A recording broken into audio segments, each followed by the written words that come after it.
Hey, welcome to a brand new day. This is the Rundown with Ramon. My name is Ramon Ray, publisher of zoneofgenius.com and Bitdefender's Small Business Ambassador. I hope your day is well and blessed and fantastic, as we always do, giving you the top things you need to know today to be more successful in your business and or in your personal life. We're going to talk about, I interviewed someone, Sai, his first name is, from Zoho. He and his team has produced over 500 events. What kind of lessons you'll learn from him today?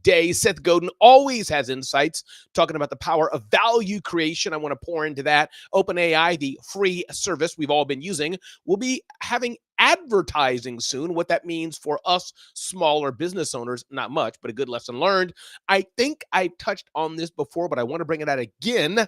How hackers have targeted even a New York Times specialist in hacking and more.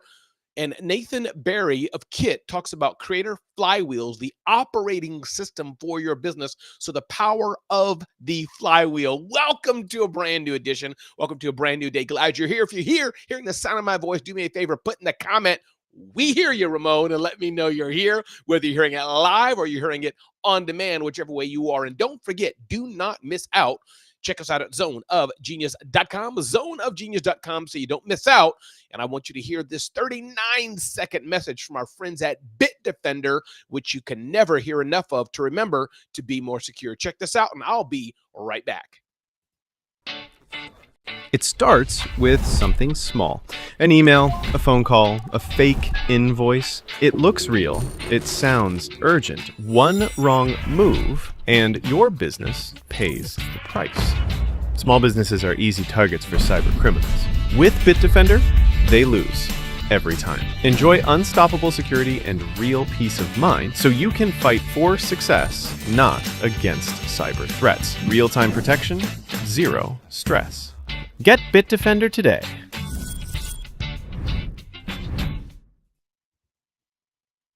All right. Welcome back. So welcome to a brand new edition. So I wanted to share something with you before I get into today's show.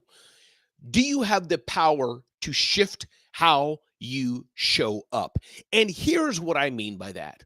As you may know, to some degree, Ramon is an extraneous, extroverted character. I have no problem grabbing the mic, speaking about the mic, being the first one in the proverbial class of life to grab the mic, to ask a question, etc. I'm not one who sits in the back, not one who shies out, not one who doesn't ask a question when given the opportunity. That's me, and that's how I'm dialed in, much different than you. Amber Webb, glad you're here, Amber. Thanks for being here today on the Rundown with Ramon. Hey, Ayanna, thanks for being here today, Ayanna, the musical web on the Rundown with Ramon.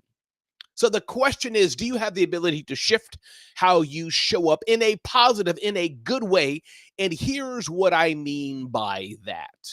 As I was saying yesterday, or I have the ability to, I am an extroverted person, grabbing the mic first, speaking first, appropriately. The one in class when the teacher says, who has a question, who has feedback, I'm not going to just sit there and wait for others. I often will go first. Now, if I realize I've gone too much, I'll cede the mic to others. But here's the gem, the ability to shift how you show up. Yesterday, I was with a friend of mine, and he was doing some things at a company. He was at an event with Salesforce. Normally, I'm the one grabbing the mic. Normally, I'm the one in front of the camera. Normally, I'm the one where the light is on me. But if you don't have the ability to switch that role and be more in the producer or director role of life and shine the light on others, delegate to others, serve others, I wonder, is something missing?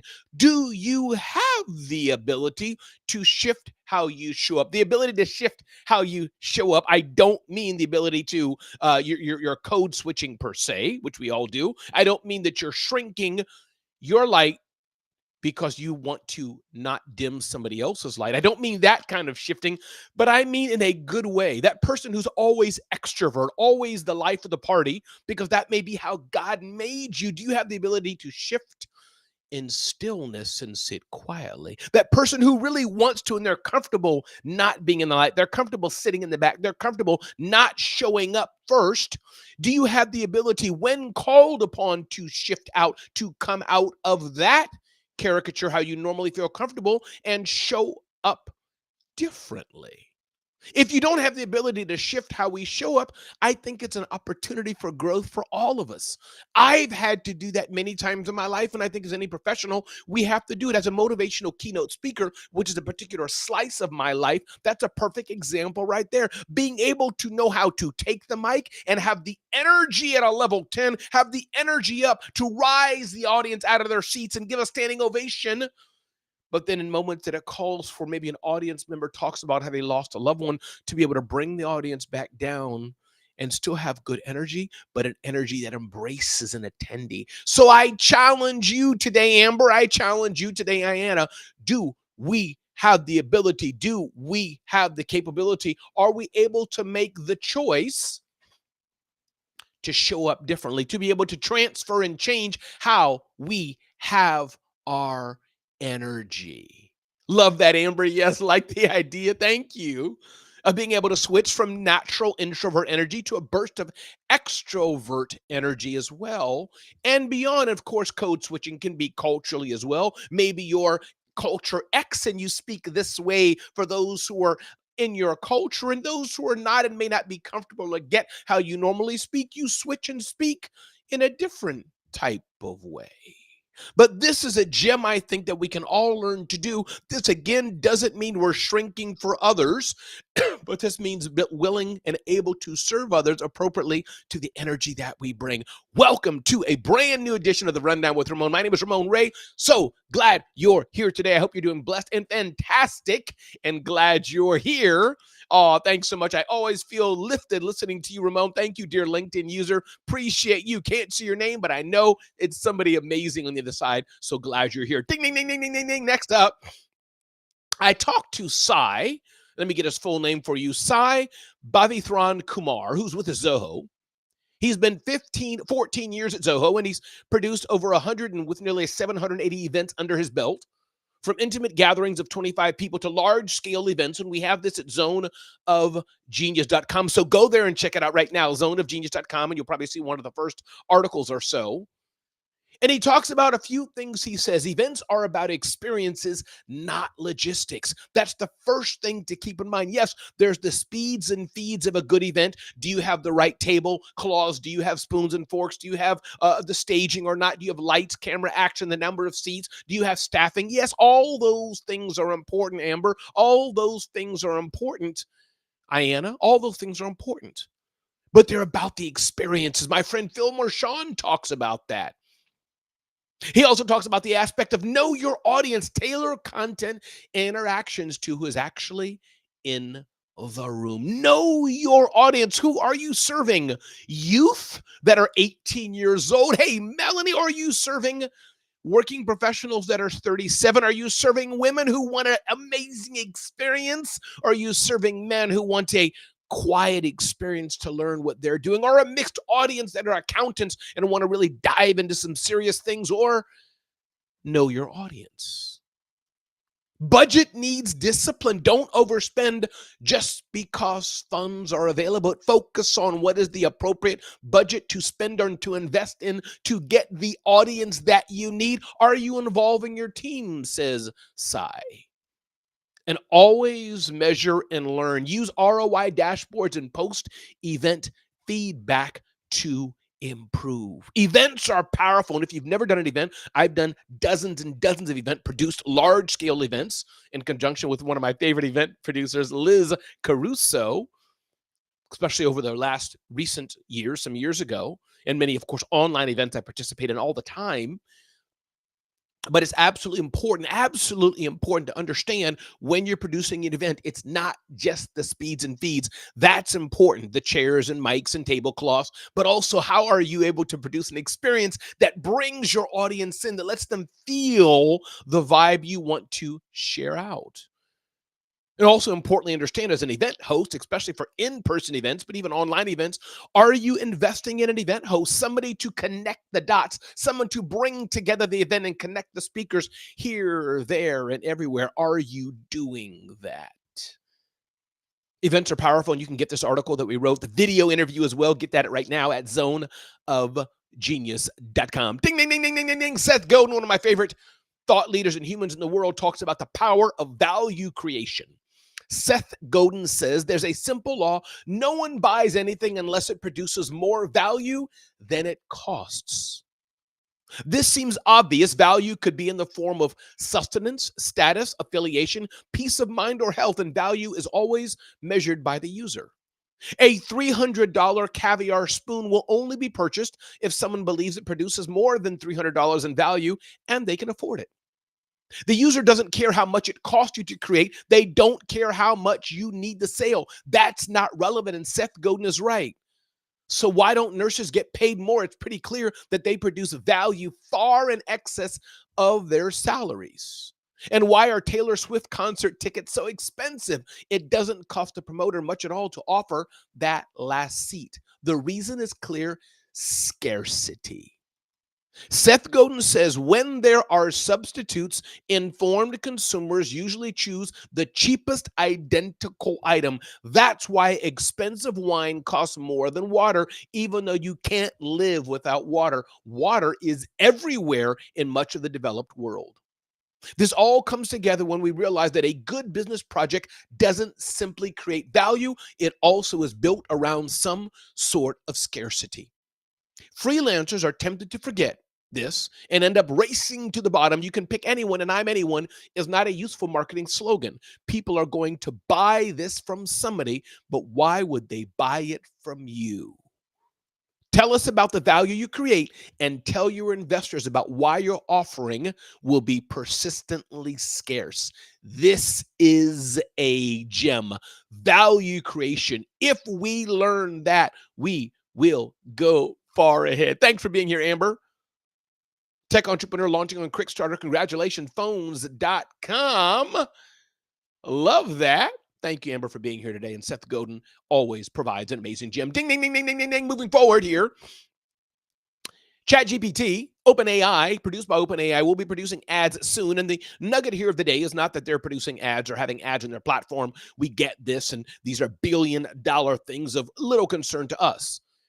But I think it shows and asks the question, how are you monetizing what you're doing? If you're offering something for free, you must figure out a way to get paid for it if you're not selling it. Now, they do have a pro subscription, other ways you can monetize what you're doing if you're selling it. But in ChatGPT's case, they're like, this is a free product. We want people to use it. We want to get the masses to use it, but they're not going to convert everybody to using it on a paid version. It's not going to happen. So how do we get that money back? Well, we're going to be leveraging the power of advertising. So I just wanted to give you that heads up for what it's worth. Interesting news of the day to see how OpenAI is evolving, how OpenAI is migrating, how OpenAI is delivering more and more value. But I think it's interesting for our businesses as well. Are there areas of our business that we're not getting money? Areas of our business that we're losing money? Areas of our business where the profit could be higher? Areas of our business where we could be providing more value in some way to monetize the audience that we're serving? My name is Ramon Ray. This is a brand new edition of the Rundown with Ramon. Tessie, glad you're here today. Tessie says, I was just addressing related issues with a client yesterday. I needed to hear it for myself. Oftentimes we do, Tessie. That's true. Whether we're guiding our clients into it or for ourselves, the value we're providing. And if we're just the cheapest on the market, it's hard to build a sustainable business. It's hard. So I'm glad this is helpful for you, Tessie. Welcome. So glad you're here and glad to see your smiling icon on the social media.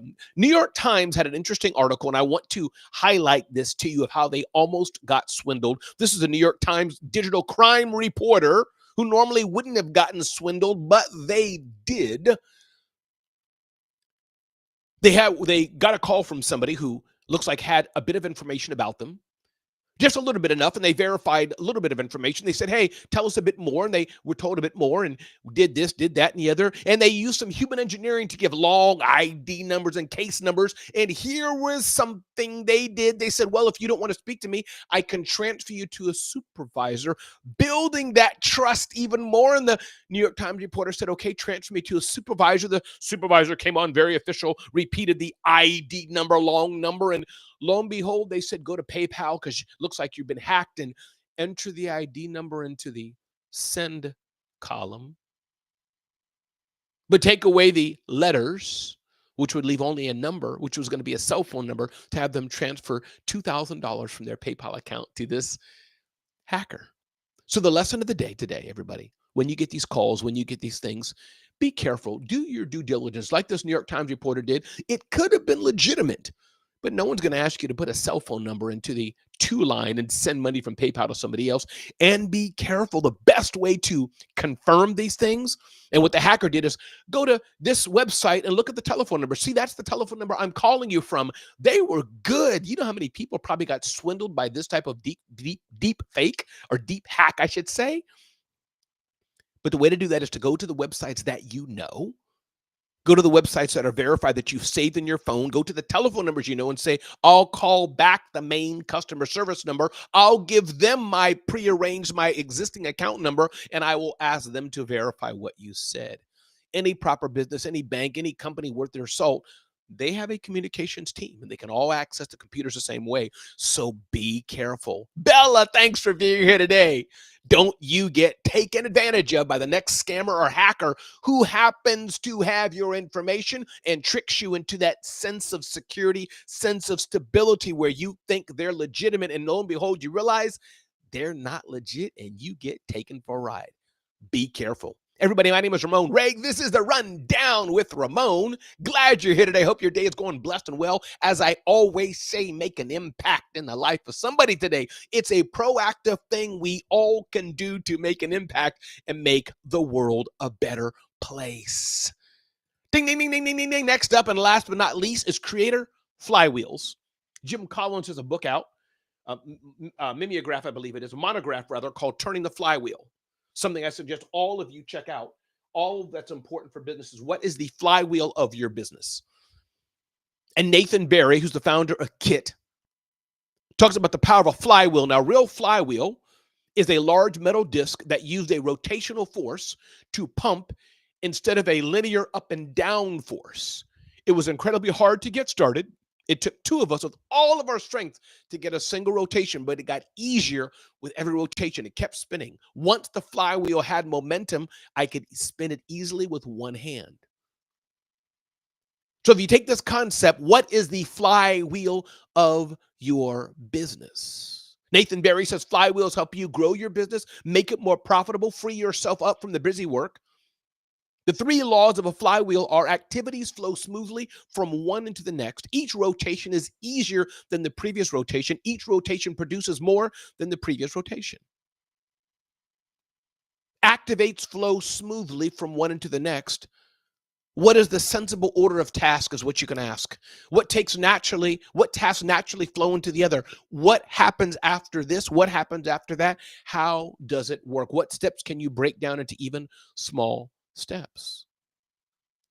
A possible flywheel could be you have a lead magnet where you say sign up for this. Then you have a welcome email where you say do this. What's the flywheel of you being a creator, producing content, but also take a look at this. What's the flywheel of your business, Sienna? Thank you, Melanie. Thank you, Tessie. Thank you, Bella. What's the flywheel of your business? What's the repeatable thing that you can do over and over and over again? It gets easier and easier as you do it, and then you could build more and more flywheels and connect them. I need to do this better in my business. I do not have a proper sales flywheel. Once you build successful flywheels in business, you'll find your business will grow and operate easier and better and better. But until you have that, you will always be struggling.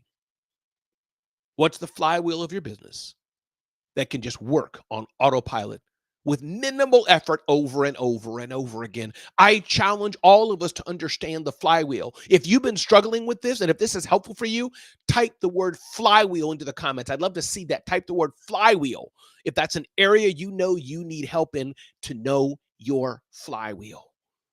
Let's help each other today. Everybody, my name is Ramon Ray.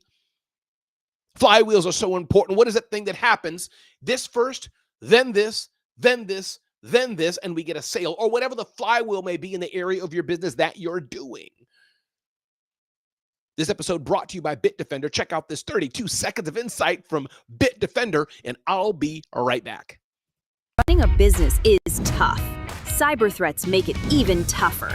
Phishing scams, ransomware, one click can cost you everything. Bitdefender stops threats before they strike. No IT skills needed. Bitdefender, your go-to cybersecurity partner. Easy to use, impossible to outsmart. Just security that thinks ahead. You run the business. We stop the threats. Get Bitdefender today. Trusted. Always.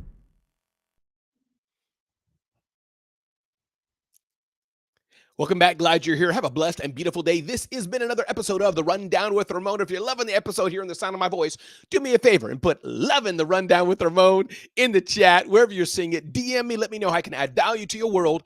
Be blessed and have an amazing day. And thanks for being here. Don't forget, go to zoneofgenius.com. Sign up, subscribe. Don't miss out. And don't forget to go to bitdefender.com/Ramon, bitdefender.com/Ramon to keep building your business and stay in your zone of genius.